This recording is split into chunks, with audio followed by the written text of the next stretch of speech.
You're listening to the Visible Expert Podcast, where we share stories, research, and actionable insights to help B2B marketers and practitioners drive extraordinary growth in their professional lives.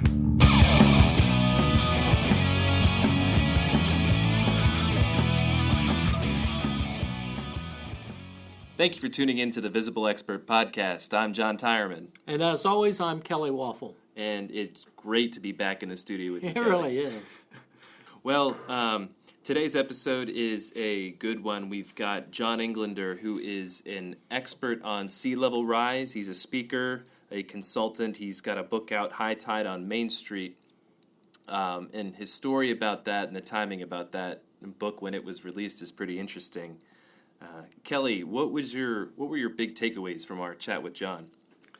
Well, first of all, his passion. So, this is the second interview we've done with an environmental engineer like this, and I just really respect the passion that they bring to the topics here. And, John is really trying to push an agenda of urgency, but at the same time, he's concerned that people are not looking far enough out to really have the impact that they can. So really start looking out 30 years in advance versus maybe 5 years in advance on some of these issues so that you can see the big picture and so that you can begin with the end in mind. But the one thing that really caught my attention from what he said was really around the fact that he threw out there around we're actually allowing the heat of 500,000 atomic bombs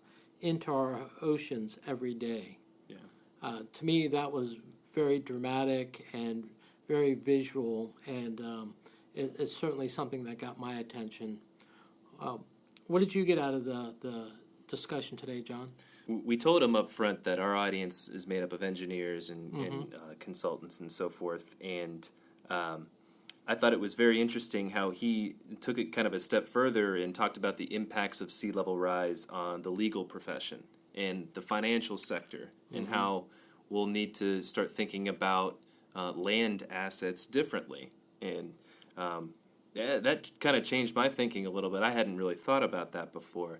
But you touched on it earlier. I think one of my biggest takeaways was begin with the end in mind. Yeah. And that's so true with not just, our environment, but, as businesses, as we intend to grow, or as experts, as we intend to grow our personal brands, beginning with that end in mind, having that North Star where you're always trying to get to. And I think he's got a fairly realistic framework for looking at things. So he looks at all of these issues around the lenses of sustainability, resiliency, and adaptation. So he knows, some of these problems are just not going to go away. So, what can we do? How can we adapt? What can we be doing differently to slow down the process? So. All very good points. I thought, I made sure I took notes on those. Mm-hmm. Absolutely. Well, let's spare no more time and get right into our interview. I know that's what our listeners want. And before we do that, this episode is sponsored, as always, by the Hinge Research Institute. If you are involved with marketing demand or lead generation and want to use a data-driven approach to content strategy, consider using original research. The Hinge Research Institute offers a range of services from tiered sponsorships of original studies to custom research on specific industry challenges. And we found that high-growth professional services firms are 3 times more likely than no-growth firms to use original research in their content strategy. And, according to Forbes, companies who adopt a data-driven approach to marketing are 6 times more likely to be profitable year over year. So if you're interested in learning more, email us at research@hingemarketing.com, and we'll find the right approach to using original research for you. All right, let's dive right into the sea of John Englander. Our guest today is an oceanographer, consultant, and the leading expert on sea level rise. He is a sought-after speaker, and his book, High Tide on Main Street, Rising Sea Level in the Coming Coastal Crisis, was listed by Politico as one of the top 50 books to read. John Englander, welcome to the Visible Expert Podcast. Glad to be with you. Thanks. Hey, John, here at Hinge, we define recognized influencers in the B2B space who really share their knowledge as visible experts. And our podcast is really focused on sharing the stories of our guests and illuminating their journey to building a strong personal brand. Can you spend a few minutes telling us about your journey to becoming a visible expert? Sure, and it's a very improbable journey that I probably didn't see until my book came out. I Okay. studied ancient sea levels in college as a geology major. I hate to tell you, almost 50 years ago, and was fascinated to learn that sea level went up and down 400 feet with the ice age cycles up during the Pleistocene, as we refer to it in geology. But I was also into scuba diving, and I worked in the Bahamas as a dive guide in the summers. And I found a beach that was 200 feet underwater. And when I took photographs that back to my professor in Pennsylvania at college, we realized that's when sea level was down there 15,000 years ago. And it began a lifelong awareness for me that sea level moved up and down greatly. And I was always amazed that we kind of took it for granted that sea level was flat and that determined the shoreline. And then over the coming decades, different things happened. And I've done thousands of dives. I've been down in submarines. I've gotten to dive into the Arctic ice cap and done some really pretty neat stuff. But it was always intriguing me about how sea level moved up and down and would change the shoreline and change what's land and what's underwater. And then in the late 90s, when there was concern about climate change, I began shifting to that. And I got out of the diving aspects of oceanography, if you will, and make a long story short, by 2007, I was taking a small group to Greenland for the first time to see the glaciers. And it just suddenly hit me that the story of sea level rise, which has varied up and down 400 feet during the ice ages for millions of years, became a context to see what's happening now. And it's happening a lot faster than anybody imagines. And it allowed me to kind of put it into plain English. And the first night in Greenland there, I got the idea to write that book, High Tide on Main Street. And it took me several years to put it all together. But it became a framework to see what we think of as climate change in the context of the height of the ocean and therefore the shoreline, and therefore what's land and water with huge economic and humanitarian issues and national security, and just became my path, but only in the last decade. John, in 2012, your book, High Tide on Main Street, came out shortly before the devastating Hurricane Sandy hit the Atlantic coast of the U.S. That timing must have been pretty powerful to getting your message across.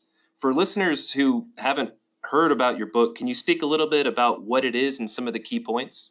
Sure. And that was a bizarre event. Hurricane Sandy, or Superstorm Sandy, hit New York City on October 29th, 2012. It was 1 week to the moment after my book was published. And bizarrely, on page 121, I had described a superstorm hitting Atlantic City and New York, which is what Hurricane Sandy did. And it amazed me as much as anybody else. But on television, then 2 days later, when I was interviewed, I think first on British television, Sky News, they said, "Mr. Englander, how did you predict this, a week before it happened?" And of course, I'd written that a year or two before. It was the most bizarre timing. It certainly got a lot of attention for the book, which was great. And it's happened a couple of times since. I've done it two more times. It's becoming a little eerie how I can describe something and then it seems to happen within weeks.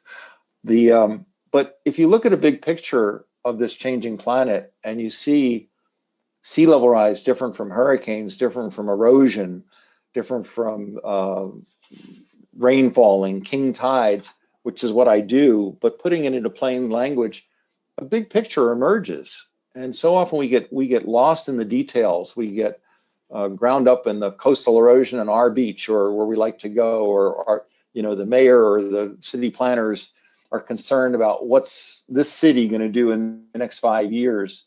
Because of my background and how I've approached this, I don't get into the detail. I really look at a bigger picture, but I like to connect the dots for people. And it's scary in some ways, but it's gratifying. And the truth is I turn it into a very positive picture, because if we know that sea level is going to rise 5 or 10 feet in the next 100 years or so, which it will, we just don't know exactly how, we actually can begin designing for the future. And while most people would say, "Oh, I can't deal with that, I'll leave that to my kids to figure out," that's the worst thing we could do. because the designs of structures of how we build houses and cities and communities and roads and tunnels and bridges and power plants and all the other things we do in the coastal environment, the sooner we start designing for the future, the better. It'll be an investment in the future. So I turn this kind of scary thing that most people don't even want to think about and like to confuse with other environmental issues like recycling, which is great, or plastics in the ocean, which is a huge problem, have nothing to do with climate change. So we need to apply the right insights and the right solutions to the right problems. We have many problems facing us. The challenge of sea level rise is a fairly unique one, and it's going to affect not only national security, but some nations will disappear under the waves. And I put it in the context that sea level has risen up and down 400 feet in a repeating cycle about every 100,000 years for millions of years. That was natural. Now we've entered a new era when we've triggered things and we're breaking out of the natural cycle and we're going to go ever higher. So I use that geologic framework and long time horizon to see a big picture. So based on what you were just talking about, what should people be doing differently, or how should we shift our thinking to help humanity as a species cope with this new reality? Great question. So the first thing is to think of climate change, which is commonly thought of as a problem, as three different problems. The first problem of climate change is how to slow the warming, and that means reducing the greenhouse gases, which is primarily carbon dioxide, or at least the one that we affect, which comes from burning fossil fuels. So there's two possible ways to reduce the carbon dioxide in the atmosphere, which traps more heat. We can either stop putting more carbon dioxide up in the air, or we can begin extracting it from the air through scrubbers of some sort. The other possibility is we can start blocking sunlight through different means to try and reduce the heat coming to the earth, but that has other problems if we do that. So if we just keep it simple and say that the first issue is to reduce the warming, and sometimes called mitigation, but I find that a confusing term. So just slow the warming by dealing with the greenhouse gas issue. That's number one. Number two is to begin to be more resilient to these extreme events. That can be wildfires, that can be high heat days, that can be more rainfall, strange storm patterns, storms at different times of the year, things that are going to affect farming. That's being more resilient to this changing weather patterns we're seeing. And then the third aspect of climate change that's quite separate is adaptation. And in this case, adaptation of sea level rise, although it could be adaptation to shrinking glaciers and changing water supplies in the Sierra Nevada and Himalayas and things like that. That's adaptation to a new baseline. So if we think of climate change as the sustainability of reducing greenhouse gases or slowing the warming, two is being resilient to changing norms, and then three is an adaptation to changing baselines. That's the first framing. And then the second framing I would give people, besides those three parts of climate change, is think of flooding as five different things plus erosion. So flooding comes from coastal storms hitting the coast. Everybody is familiar with the waves or storm surge getting up in waterways and rivers. Then we get heavy rainfall, and rainfall is getting heavier as the oceans evaporate more. That's predictable. Where rainfall goes to a lower street in a fairly flat city like Miami, or rainfall comes careening down a ravine or through a riverbed, the rainfall turns into runoff, which is much higher than rainfall was. So we have storms, rain, runoff. Then we have king tide events, which are based upon the position of the planets. And then finally, we have slowly rising sea level, which is kind of like a drip filling the bucket. And we don't tend to see that, but it's changing all of the above, because as sea level rises, it's a new baseline. And when a storm comes to town or a king tide, it's even higher. So I like to think of those two frameworks. One is the three parts of climate change, the sustainability, the resiliency, and the adaptation.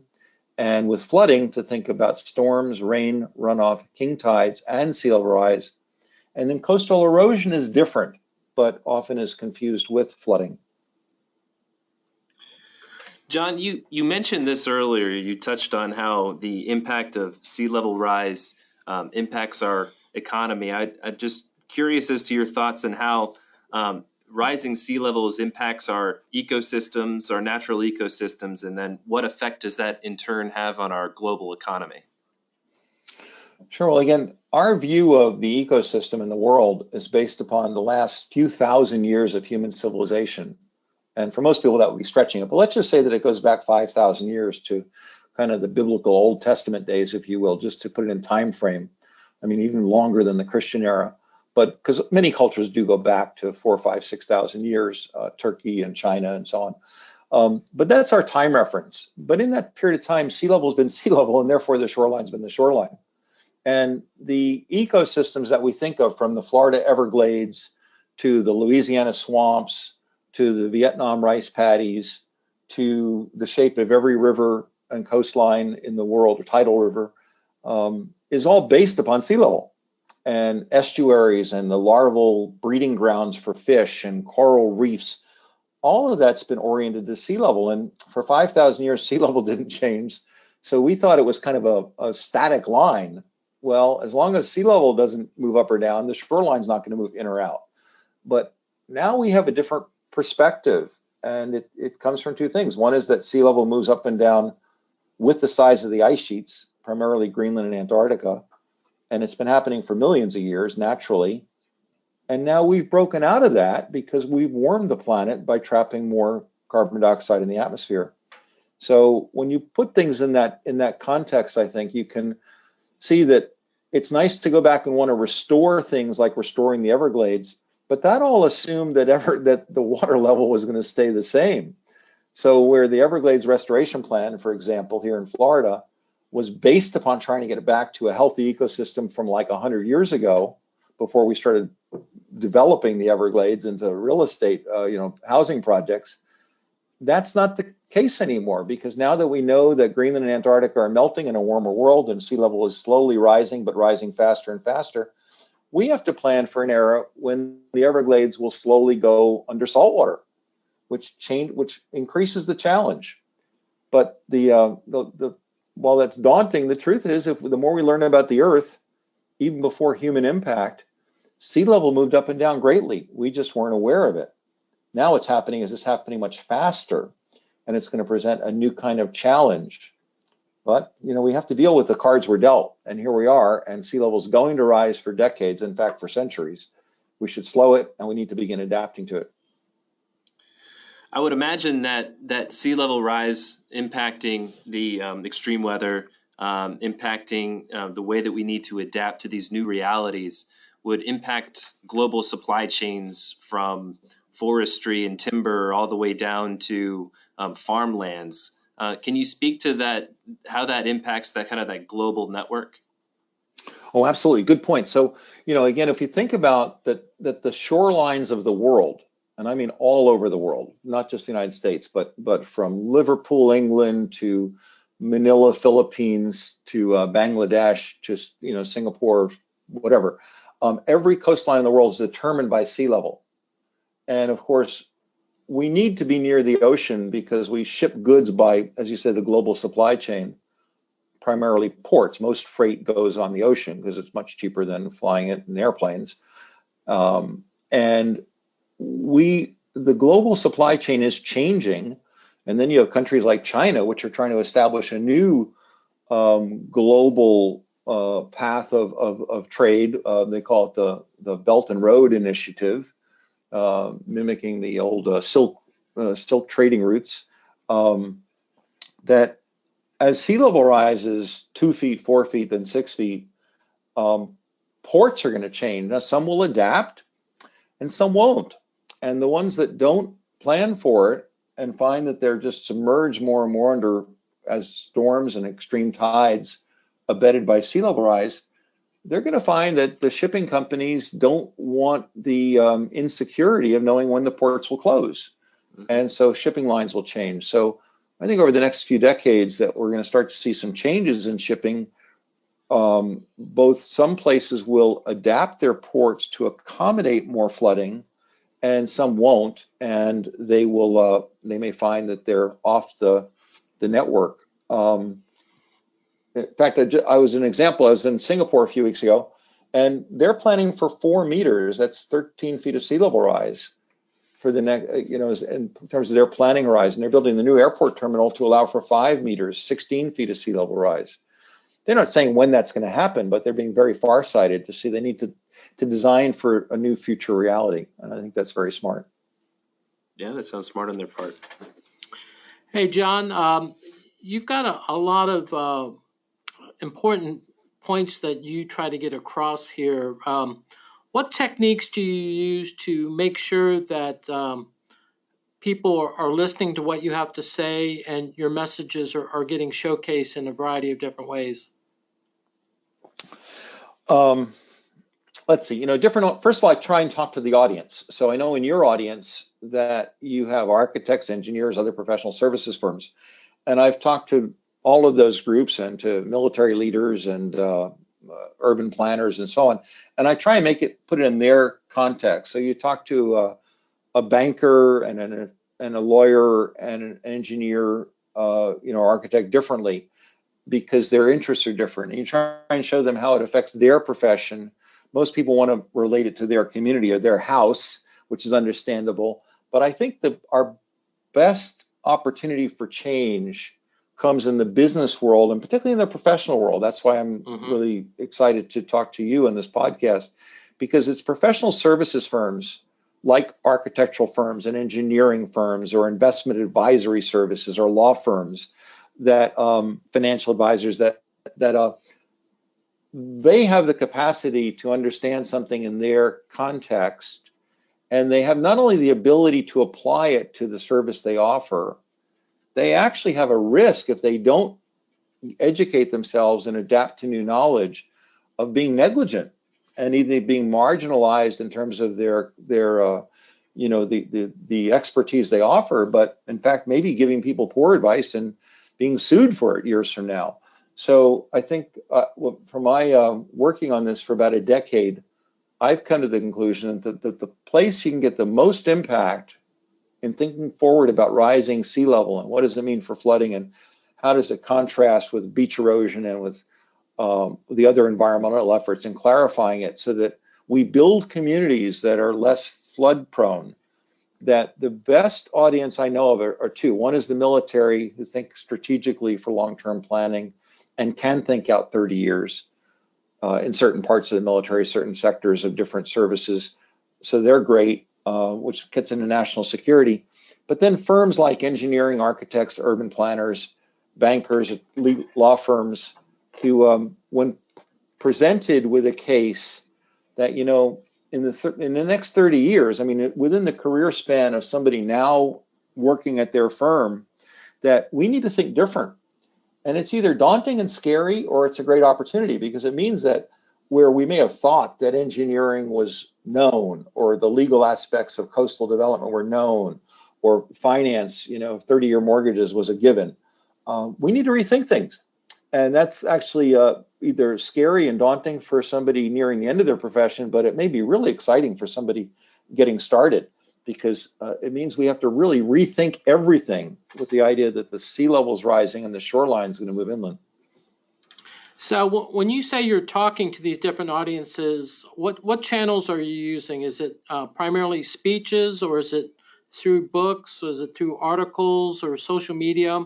What channels do you prefer to use? Well, in my existing book, High Tide on Main Street, Rising Sea Level and the Coming Coastal Crisis, and the new book I'm just finished, which will come out next year, called Moving to Higher Ground, I try and talk in very plain language without jargon so that it's accessible to different professions. I don't try and focus it on one profession.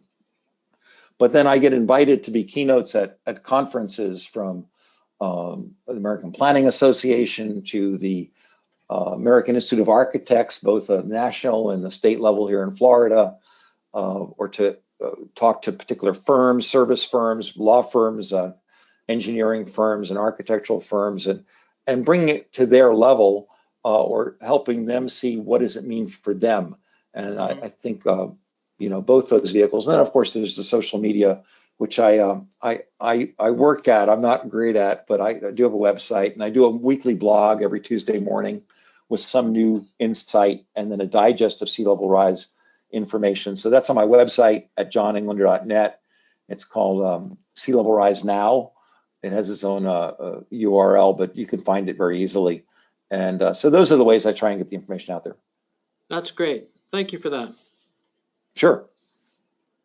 Here at Hinge, we really love research. So I have to ask you, what are you studying currently? Well, I take a group to Greenland every year. We do a fact-finding trip. We did one in September last month, September 8th to 15th, and we've already planned the one for next summer. It'll be August 10th to 17th. We take a select group of people. It's not an inexpensive trip, but it's a real amazing, eye-opening, exclusive opportunity to see the size of the Greenland ice sheet and get a sense of what 2 miles vertical of ice looks like. And Greenland's the size of the eastern United States. It kind of blows their minds to see icebergs that make what's in Alaska look like ice cubes, with no disrespect to Alaska, but it's just a different scale. So I do that every year. I just always welcome the opportunity to talk to more influential and larger or groups with greater potential in terms of conferences, working with a couple of companies in the process. And then we're promoting we have an institute called the Rising Seas Institute to really develop some curriculum and content that goes across different professional boundaries. And so that's where I put my work. And then I look for examples where places are doing better, like Singapore, where I was a couple of weeks ago. Mm-hmm. Hey, John, can you explain to our listeners who don't know what a public-private partnership is and what role the private sector can play in preventing sea level rise? Sure. So they're often called P3s, the public-private partnership. And so let's pull that question apart into two things. A public-private partnership are ways like these private toll roads and things like that, where basically it's a vehicle where communities and governments are running out of funds. They're overextended, as we know. Their budgets are upside down. And so they welcome private companies coming in and financing and through some kind of a revenue sharing or ownership for everything from toll roads to bridges, et cetera. So that's where my awareness is of public-private partnerships. It could be at an industrial level, it could be a port, but it could be just a better highway in California or Florida. So that's P3s, where you're fulfilling a public need for some kind of utility or infrastructure and allowing the private sector to finance and have some equity or revenue interest in it. The way you'd frame that question, the second part of it is, how can the public help prepare for sea level rise or maybe slow it? Well, the truth is, the only thing we can do to slow sea level rise, to slow the glaciers on Greenland and Antarctica from melting, and the only way we can really slow that, in my opinion, of any predictability, is to quickly as possible get the level of greenhouse gases down. The carbon dioxide is now approaching 410 parts per million. That's 40% higher than it's been in 10 million years. It normally oscillates between 180 and 280 parts per million. And so it's above, from 280, it's gone up to 410, and it's going north like a rocket. So we need to get that under control to slow the warming. But that's the most direct thing we can do to slow the rising sea and the shorelines trying to move. And the problem is there's decades of delay. We could go to zero emissions tomorrow. I mean, or just hypothetically, if there was free solar, wind, and hydropower energy that didn't have to burn another barrel of oil or lump of coal, even if we did that, brought that to zero tomorrow, sea level is still going to rise for a century. It will eventually slow, but it's like being in a car on a wet road driving at 100 miles an hour and seeing you're going to crash into something. You can take your foot off the accelerator. That's not going to stop you from crashing. You can even put on the brakes. It may slow your impact, but we are moving forward at warp speed with warming this planet. We're adding the equivalent of 500,000 atomic bombs to the ocean every day in heat content. I mean, that's a staggering number. It's like 5 every second, 24/7. That's the amount of extra heat we're trapping in the ocean. It's documented and it's easily put into joules or watts or kilocalories, whatever you want. But keeping it simple, it's the equivalent of 500,000 bombs the size of what was dropped on Hiroshima and Nagasaki. So it's just a nice way to visualize it, or a terrible way. That's the amount of heat we're putting in the ocean every year, or every day, sorry. And we've already warmed the ocean 1 degree Celsius. That's about 1.8, or rounded up to 2 degrees Fahrenheit. And we're on target to double or triple or quadruple that.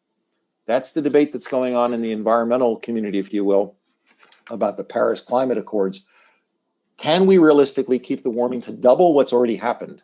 And if you think about what's already happening with the melting glaciers and rising seas and more floodings and more wildfires and changes to disease patterns and storm patterns and rainfall and drought, all of these things, I mean, the world's rapidly changing, and it's going to affect food supply and diseases and human populations, flooding, nations are going to go underwater. Things are changing pretty quickly. We need to get with this really soon as a high priority and be clear about it. This is not an opinion.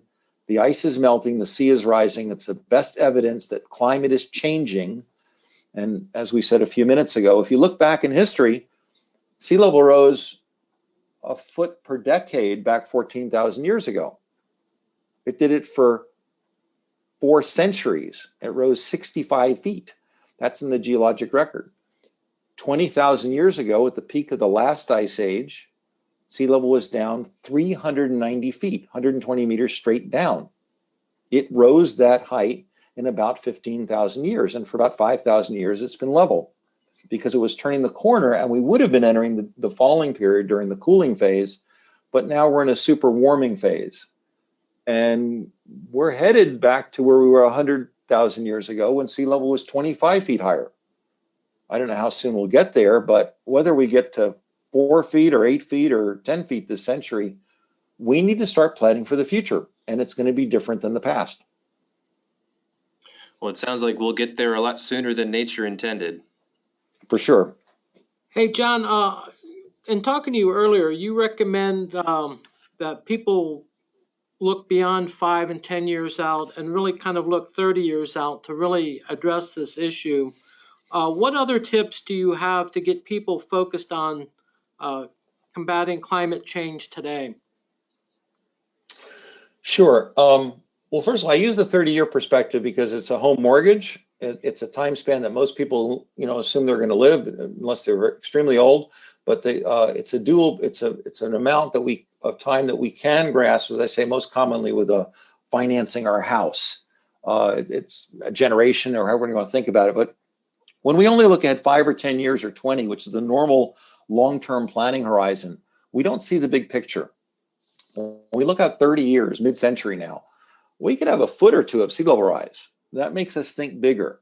And there was an old book called The 7 Habits of Highly Effective People by Stephen Covey. It was a bestseller about 40 years ago. He's now passed. But habit number 2 was begin with the end in mind. And the point was, if you know where you want to get to during your lifetime or any other period of time, and you can say what my goal is, then you can figure out the intermediate steps, the stepping stones to get there. And that serves us well if we start thinking about changing climate and sea level. If we focus on and accept that sea level is going to be at least 3 feet higher, and I think that's a no-brainer. We're going to get to 5 or 10 feet before we can stop this. Then you can begin planning smarter for what do we do for the next 10 years. If we just keep taking it a step at a time, a baby step at a time, we'll never see the bigger picture. And we won't design communities that are sustainable and livable and economical and functional in a world when sea level's gotten higher. We just were pretty ignorant. We didn't understand the ice ages until about 150 years ago. And until you understand the ice ages and realize that, as I said, that they vary between 95 and 125,000 years, but call it 100,000 as an approximate number. Every 100,000 years, by nature, sea level moved up and down 400 feet. But now we've broken out of that pattern. We're going warmer and higher sea levels when we should be going the other direction. We've broken out of the natural cycles. We've not accelerated climate change. We've actually changed the direction that we were going in. And it's very clear when you look at the graphs of several 100,000 years of patterns, which is how I start out my book, showing the ice age cycles. It's pretty hard to refute. So, John, kind of following up with Kelly's question here, because this will be a centuries-long endeavor for humankind, it'll span generations of scientists and engineers and architects. What advice would you give to aspiring professionals in those fields who are looking to become a leading expert like you?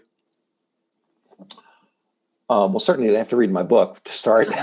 But They, I think once they get the truth is, even without my book, or certainly read my weekly blog post for free, but once you step back and look and think ahead 30 years and see a different time scale, it's not the project you do tomorrow, and it's not the client who says, I want you to plan out 10 years, or I want a house that'll be here 100 years.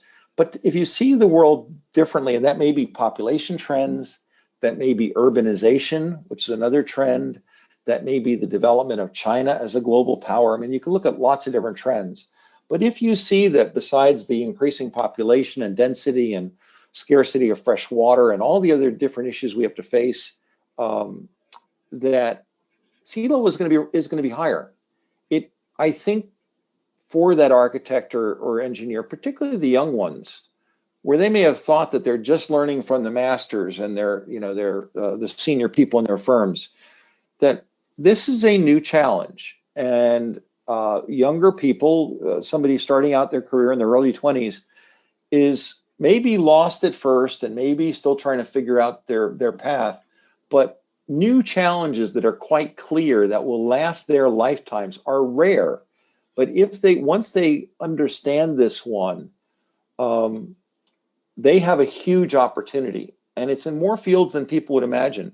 People think this is an insurance issue. It's not an insurance issue, because insurance really focuses on year-to-year risk and policies. They're not that concerned. They're concerned with flooding, but they're not as concerned with sea level rise 30 years from now, because that'll be 30 different policy cycles. But finance is more concerned, and legal opinions about the security of coastal assets to securing bond issues, something people would never think about, or designing a water treatment plant or a wastewater treatment plant, or flood controls. These are things that we've always thought of in the context of a fixed amount, or sea level being fixed, the shoreline being fixed, and a regular amount of rainfall. All of those things are changing, and we need to reinvent that. And it's even as basic as finance, that we've assumed that coastal property is still unchanging, except for the odd bit of erosion. We now have to realize that coastal land is going to disappear. That's going to change balance sheets. That's going to change. We're going to have to find new ways to amortize or write off those assets, because for those looking at the financial sector, your assets and liabilities, you amortize a building typically over 30 years, maybe infrastructure, roads and stuff over 50 to 100 years. But land is never amortized. It was assumed it's a fixed quantity and it's permanent. We're going to need to actually start writing off land, because it's going to be going underwater in many places. So I think there's huge opportunity for people to be stars in their professions. And architecture and engineering, the two you mentioned, Kelly, I think, are, of course, wonderful examples. We are going to have to find ways to build designs that can accommodate changing sea level. Mm-hmm. Well, John, I'm just riveted. My sheet is full of notes right now. Thank you so much for coming on to our podcast. Is there, if listeners want to connect with you or learn more, where should they go? Well, my Twitter handle is @JohnEnglander. Couldn't be any easier. My website is johnenglander.net. They can sign up for my weekly podcast or a blog. I should say blog post, not a podcast. That's your job. And I also have a news digest of what's happening around the world that they may want to tie into. And there's no ads on it, or I don't do anything with the names. It's just a public service. And then they can, of course, contact me. I love to do conference keynotes and private consulting and briefings for different special interest areas. Very cool. Well, John, thank you again for coming on our show. It's been a pleasure. Yes, thank you so much, John. Thank you, John and Kelly. Thanks for what you do, and appreciate your helping the word out there.